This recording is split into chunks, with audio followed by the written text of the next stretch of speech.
ഇതാണ് ഞാൻ പോവുകയാണ്. എന്നെ വിശ്വാസമില്ലാത്തടത്ത് ഞാൻ ജോലി ചെയ്യില്ല. ഞാനിവിടെ ജോലിക്ക് വന്നിട്ട് 5 വർഷമാകുന്നു. ഇനിയും സാറിനെ മനസ്സിലാക്കാൻ കഴിഞ്ഞില്ല. മാലവിക്ക് ഒരു തെറ്റ് പറ്റിയതാണ്. അവരെന്നെ അപമാനിച്ചതിൽ എനിക്കൊരു പ്രയാസവുമില്ല.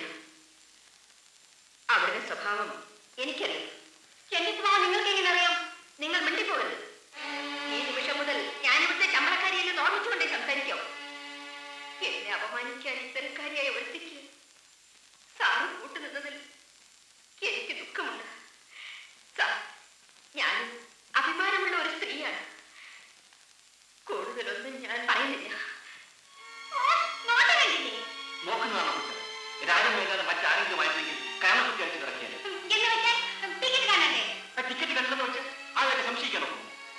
മോഷ്ടിച്ചൊന്നും പറഞ്ഞ ഒരാളെ സംശയിക്കുന്നത് നിസ്സാര കാര്യമൊന്നുമല്ല. അങ്ങനെയാണെങ്കിൽ നീ ആ ജോലി വേണ്ടെന്ന് വെച്ച് നന്നായി അവനും അവന്റെ ഇഷ്ടക്കാര്യത്തിൽ കൂടെ ജീവിച്ചു കൊല്ലണം. ഇത് എവിടുത്തെ മര്യാദയാണെന്ന് ഞാൻ ചോദിക്കുന്നത്.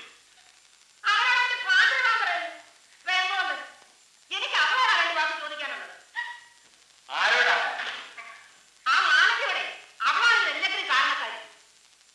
അവളെ ഇപ്പൊ എന്റെ കൈ കിട്ടിയിരുന്നെങ്കിൽ അവളുടെ കഴുത്ത് പിടിക്കാൻ എന്റെ തലയായിരുന്നു.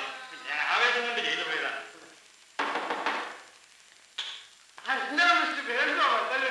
അന്ന് മാനവി എനിക്ക് എടുക്കുന്ന ടിക്കറ്റിന്റെ നമ്പർ എത്രയാണ്? എന്തോ ഞാൻ ഓർമ്മിക്കുന്നില്ല. ടിക്കറ്റിന്റെ നമ്പർ 5555. ഞാൻ ഡയറിയിൽ എഴുതിയിട്ടുണ്ട്. അല്ല, 5555 നിങ്ങളുടെയായിരുന്നു. ഈ നമ്പർ ആർക്കാണ് വിറ്റത്? ഞാൻ ഇങ്ങനെ ആലോചിക്കാനും കുറ്റപ്പെടുകയും കിട്ടില്ല. പക്ഷെ ഒരു അബദ്ധം പറ്റി. അബദ്ധമോ? ആ, ടിക്കറ്റ് കാണുന്നില്ല. എന്താ? എന്റെ ടിക്കറ്റ് ആരും എടുത്തിട്ട് പകരം വേറൊരു ടിക്കറ്റ് വെച്ചിരിക്കുന്നു. ഇത് ആർക്കാണ് വിറ്റതെന്ന് കണ്ടുപിടിക്കാമോ?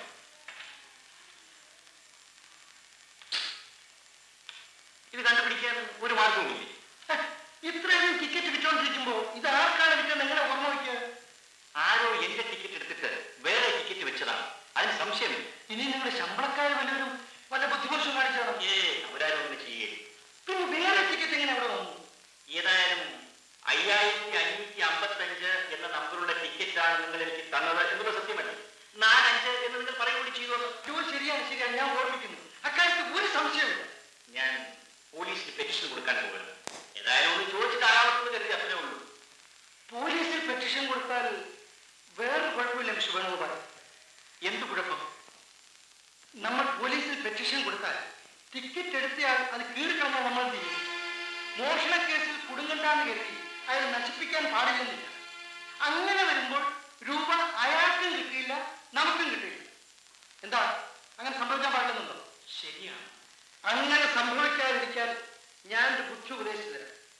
മിസ്റ്റർ വേണുഗോപാലിന്റെ ടിക്കറ്റ് കൈമോശം വന്നിട്ടില്ല. 5555 എന്ന നമ്പറുള്ള ടിക്കറ്റ് നിങ്ങളുടെ കൈവശം തന്നെ ഉണ്ട്. പക്ഷെ ഇല്ലല്ലോ. ഉണ്ടെന്ന് പറയും ഭാവിക്കും വേണം. ഞാനൊന്നും ഭാവിച്ചത് കൊണ്ടോ പ്രചരിപ്പിച്ചത് കൊണ്ടോ രൂപ കിട്ടുമോ വേണം. അതല്ലേ വേല.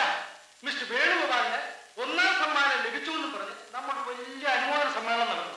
പക്ഷേ അതിനർത്ഥം കാശികളുടെ കാര്യമാണ് കേട്ടോ. അത് വേണുഗോപാലിൽ നിന്ന് ചെലവാക്കുകയും വേണം.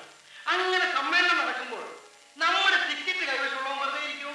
എനിക്ക് ആ 1ാം സമ്മാനം പറഞ്ഞ് പുള്ളിക്കാരൻ പുറത്തു വരും. കൈയോടെ പിടിച്ചോ, പിടിച്ച് പോലീസ് ഏൽപ്പിക്കണം. എങ്ങനെ ബുദ്ധികൊള്ളാം. പക്ഷേ എന്താണ്? പക്ഷേ ഇത് 1 ലക്ഷം രൂപയുടെ കാര്യമാണ്. ബുദ്ധിപൂർവമായിട്ട് പ്രവർത്തിച്ചില്ലെങ്കിൽ നഷ്ടപ്പെടാൻ പോകുന്നത് 1 ലക്ഷം രൂപയാണ്. എന്താ, സമ്മേളനത്തിന് പ്രചരണം തുടങ്ങിക്കോട്ടോ? തുടങ്ങിക്കോട്ടെ. മാന്യമഹാജനങ്ങളെ, ജനങ്ങളെ, ഈ പ്രാവശ്യത്തെ കേരള ലോട്ടറിയുടെ 1ാം സമ്മാനം ലഭിച്ചത് എന്റെ കയ്യിൽ നിന്നും ടിക്കറ്റ് വാങ്ങിയ അതെ, ഞങ്ങളുടെ കയ്യിൽ നിന്നും ടിക്കറ്റ് വാങ്ങിയ ഫോട്ടോഗ്രാഫർ ശ്രീ വേണുഗോപാലിനല്ലാതെ മറ്റാർക്കുമല്ല. സന്തോഷ വാർത്ത അഭിമാനപൂർവ്വം ഞാൻ ഇങ്ങനെ അറിയിച്ചു. പക്ഷേ ഇപ്പൊ പാർട്ടി നടത്താൻ എന്റെ കയ്യിൽ പണമൊന്നുമില്ല. വേണ്ട, മിസ്റ്റർ വേണുഗോപാലിന് വേണ്ടി എത്ര രൂപ ആണെങ്കിൽ ഞാൻ കൊടുക്കാം. പണം കിട്ടുമ്പോൾ തിരിച്ചു തന്നാൽ മതി.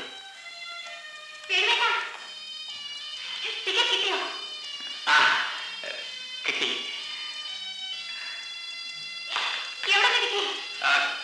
ആ കവറിനകത്തുണ്ടായിരുന്നു. പാചക കാര്യം എന്ന് പറയുന്നു. കൃഷ്ണൻകുട്ടി, ഇവർക്ക് ആവശ്യമുള്ളതൊക്കെ വാങ്ങിച്ചു. ശരി.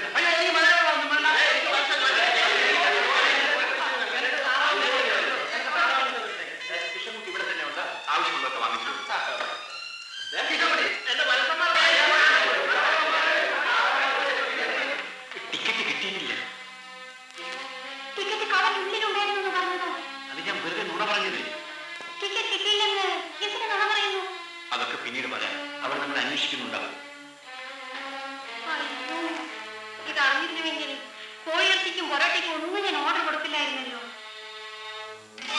ആ കാണാൻ ടിക്കറ്റ് അയാൾക്ക് തിരിച്ചു കിട്ടിയേക്കണേ. കിട്ടിയോ? ആ അവിടെ തന്നെ ഉണ്ടായിരുന്നു. മോള് ഉടനെ ഒന്ന് അങ്ങോട്ട് പോണം. എന്നിട്ട് എടോ താൻ എന്തുദ്ദേശിച്ചാണ് അന്ന് എന്നെ അവമാനിച്ചത് അയാളുടെ മുഖത്ത് നോക്കി ചോദ്യം. അതുകൊണ്ട് എന്താ പ്രയോജനം? ഇപ്പോൾ ഇതൊരു പാഠമായ വേറെ ആരെയും ഇനി അയാൾ അവമാനിക്കില്ല. അറിയാമോ?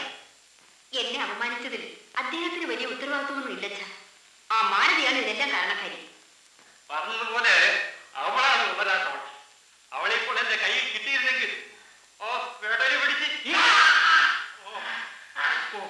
അയ്യോ വേണ്ട, എനിക്ക് ആള് എന്റെ വെള്ളയാണ് കോട്ട അല്ലേ വചർത്ത. നമസ്കാരം.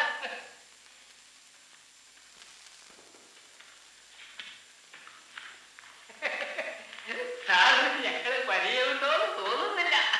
കണ്ടിട്ടുണ്ടെന്ന് തോന്നുന്നു. ഫോട്ടോ എടുക്കണമായി. ഞങ്ങൾ അതൊന്നുമല്ല, ഞങ്ങൾക്ക് സാറിന് ഒന്ന് കാണണം.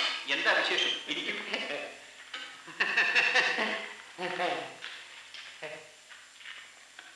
ഇവള് എന്റെ മരുമകളാ. SSLC പാസ്സായിട്ടുണ്ട്. ഇവിടെ ഒരു ഒഴിവുണ്ടെന്ന് കേട്ടു. ഒഴിവോ? ഇവിടെ ജോലിക്കുണ്ടായിരുന്ന വ്യക്തിയെ പറഞ്ഞയച്ചല്ലോ. അതിന് പകരം വ്യക്തിയെ വേണമെന്ന് അറിഞ്ഞു. ഞാൻ ആരോടും പറഞ്ഞില്ലല്ലോ. അല്ല, ഞാൻ ഊഹിച്ചെടുത്താണെന്ന് വെച്ചോ.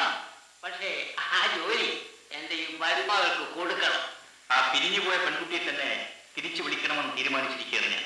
അയ്യോ, അത് പുരുഷത്വമല്ലതാണ്. ഒരിക്കൽ പറഞ്ഞയച്ചതായിരിക്കണം. ഏതായാലും തിരിച്ചു വിളിക്കാൻ ഞാൻ തീരുമാനിച്ചു കഴിഞ്ഞു. അതേക്കുറിച്ച് സംസാരിക്കണ്ട. ഒരു രക്ഷയില്ല. അപ്പോ വേറെ ഒരു കാര്യം, അത് പറയാനാ ഞാൻ പറഞ്ഞത്. ആ കൂട്ടത്തിൽ മരുമകളെ കുടിക്കൊണ്ട് കൊണ്ടുപോകുന്നു, അത്രേ ഉള്ളൂ.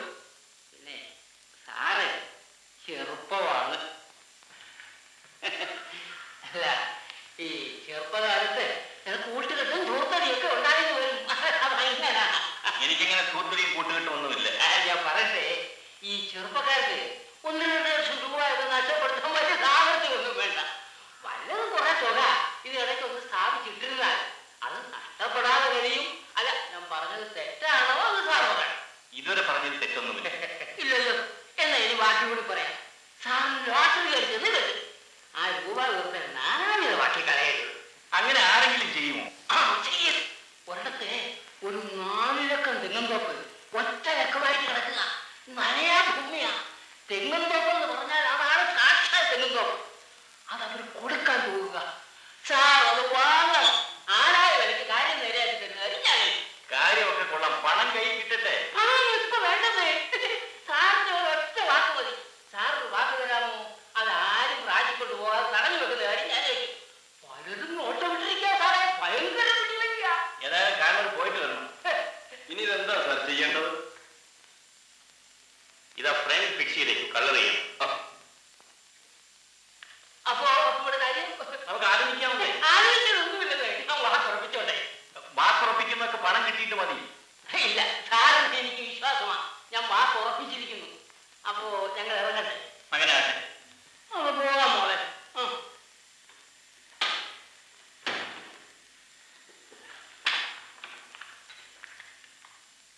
അപ്പോഴേ എന്റെ മരുമകൾക്ക് ചാൻസ് ഇല്ല ഇല്ലേ? ഇല്ലെന്ന് പറഞ്ഞല്ലോ. ഏതായാലും ഞങ്ങൾ വന്ന നിലയ്ക്ക് അവള് സാറിന്റെ മനസ്സിലിരിക്കട്ടെ. അപ്പൊ ഇനി യാത്ര ഒന്നും പറയുന്നില്ല. നമസ്കാരം. നമസ്കാരം. തൊഴിൽ വെച്ച് പോരാ മോളെ.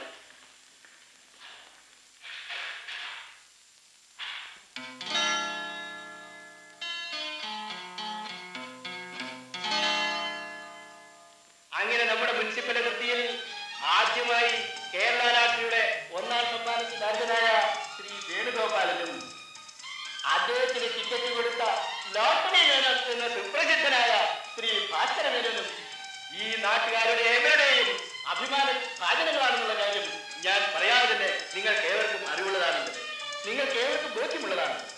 നിങ്ങളുടെ മുമ്പിലിരിക്കുന്ന ഭാഗ്യവാനായ ശ്രീ വേണുഗോപാലിന് ഇനിയും തുടർച്ചയായി പല 1ാം സമ്മാനങ്ങൾ ലഭിക്കുമാറാകണമെന്ന് ജയന്തി ബന്ധാവിനോട് പ്രാർത്ഥിച്ചുകൊണ്ടും ഈ ഭാഗ്യവാനെ അഭിനന്ദിച്ചുകൊണ്ടും ഞാൻ എന്റെ ഈ എളിയ ഉപക്രമ പ്രസംഗം അവസാനിപ്പിക്കുകയും അടുത്ത പ്രസംഗത്തിനായി ശ്രീ മേനോനെ ക്ഷണിക്കുകയും ചെയ്തുകൊള്ളുന്നു.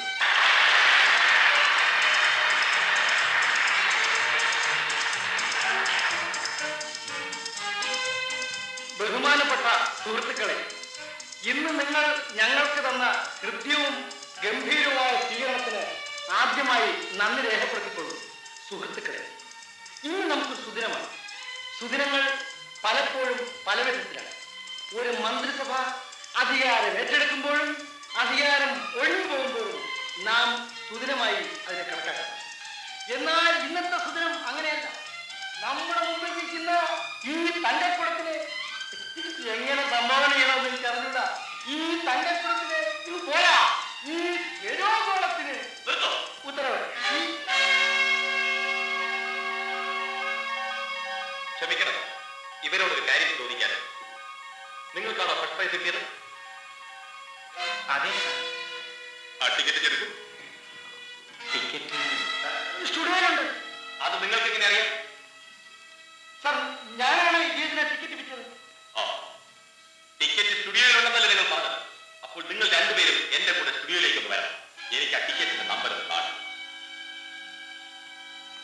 സാർ, ഇനി ഞാൻ സത്യം പറയാം. ആ ടിക്കറ്റ് ഇപ്പൊ കാണാനില്ല. ആരോ മോഷ്ടിച്ചു. ഇപ്പോൾ ടിക്കറ്റ് മിസ്റ്റർ വേണുകുമാറിന്റെ ടിക്കറ്റ് ഇല്ലേ? ക്ഷമിക്കണം സാർ, ടിക്കറ്റ് മോഷ്ടിച്ച ആളിനെ കണ്ടുപിടിക്കാൻ വേണ്ടി ഞങ്ങളൊരു തന്ത്രം പ്രയോഗിച്ചു നോക്കിയതാണ്. തന്ത്രം? മോഷണത്തെ തെളിയിക്കാൻ നിങ്ങൾക്ക് പോലീസ് ഉദ്യോഗം വല്ലതും? ഇല്ല. പിന്നെ പൊതുജനങ്ങളെ വഞ്ചിക്കാമെന്ന് വിചാരിച്ചു അല്ലേ? ഇയാൾ ഒന്നാം സമ്മാനം കിട്ടിയെന്ന് പൊതുജനാഭിപ്രായം രൂപീകരിച്ചെടുത്തിട്ട് യഥാർത്ഥത്തിൽ സമ്മാനാർഹനായ മനുഷ്യനെ ചതിക്കാനല്ലേ നിങ്ങൾ ശ്രമിച്ചത്? അയ്യോ, അങ്ങനെയൊന്നുമില്ല സാർ. പിന്നെ ഒന്നാം സമ്മാനാർഹമായ ടിക്കറ്റ് കൈവശമുള്ള ആൾ എനിക്ക് പെറ്റിച്ചു തന്നതുകൊണ്ടാണ് ഞാൻ അന്വേഷണത്തിൽ വന്നത്. ആരുടെ കയ്യിലാണ് സാർ ടിക്കറ്റ് ഉള്ളത്? അതൊക്കെ പോലീസ് സ്റ്റേഷനിൽ ചെന്ന് പറയാം. നടക്കുന്ന രണ്ടുപേര് സ്റ്റേഷനിലേക്ക്. ക്ഷമിക്കണം. വലിയ ഉപകാരം സാർ. ഞങ്ങൾ ഏതായാലും ചോദിച്ചു. ഞങ്ങൾ വരട്ടെ.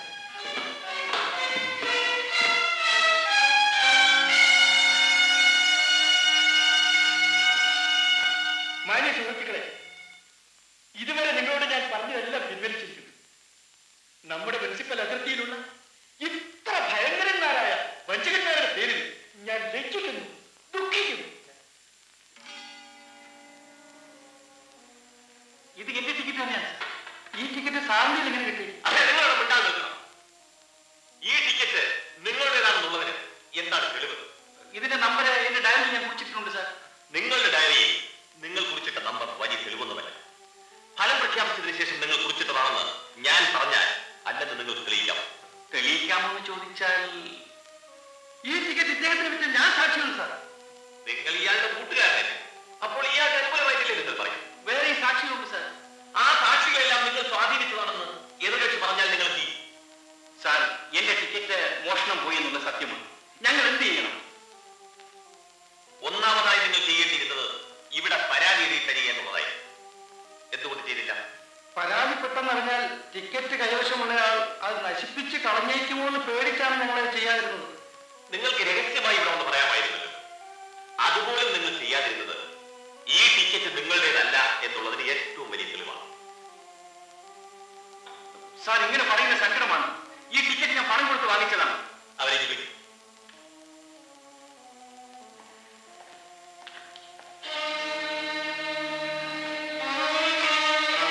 സാർ, ഇവരിൽ ആരെങ്കിലും ആണോ പെറ്റീഷൻ തന്നത്? ഞാൻ തന്നെയാണ് പെറ്റീഷൻ കൊടുത്തത്. നിങ്ങൾക്ക് ടിക്കറ്റ് എവിടെ നിന്ന് കിട്ടി? അതൊക്കെ ഞാൻ ചോദിച്ചോളാം. നിങ്ങൾ ഉറപ്പിടാതെ ഉത്തരവ്. നിങ്ങൾ ഈ ടിക്കറ്റ് ഒന്നും മേടിച്ചു? ഞാൻ കോട്ടയത്ത് നിന്ന് വാങ്ങിയതാണ്. 2 ആഴ്ചയ്ക്ക് മുമ്പ് വർക്ക്ഷോപ്പിലേക്ക് കുറെ സാധനങ്ങൾ വാങ്ങാൻ ഞാൻ കോട്ടയത്ത് പോയിരുന്നു. ഞാൻ ടിക്കറ്റ് വാങ്ങുമ്പോൾ ഈ ഇരിക്കുന്ന മിസ്റ്റർ മാധവൻകുട്ടിയും എന്നോടൊപ്പം ഉണ്ടായിരുന്നു.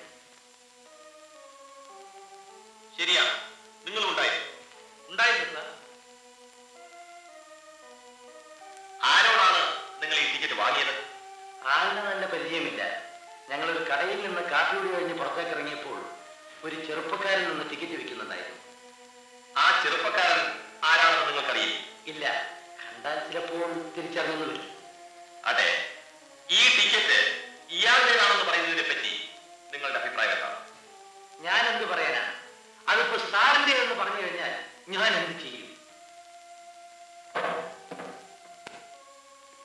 ഈ ടിക്കറ്റ് മിസ്റ്റർ SR മേനോന്റെ വകയല്ലെന്നോ നിങ്ങളുടെ വകയാണെന്നോ തെളിയിക്കുന്നതിന് യാതൊരു രേഖയും തെളിവുകളും നിങ്ങളുടെ കയ്യിലില്ല. ആ നിലയ്ക്ക് സാർ, ചങ്കിന് കത്തിവെക്കുന്ന തീരുമാനങ്ങളൊന്നും എടുത്തുകളായിരുന്നു. ഈ ടിക്കറ്റ് കൈവശം വെച്ചിരുന്ന ആൾ എന്ന നിലയ്ക്ക് ഇതിന്റെ അവകാശി നിങ്ങളാണ്.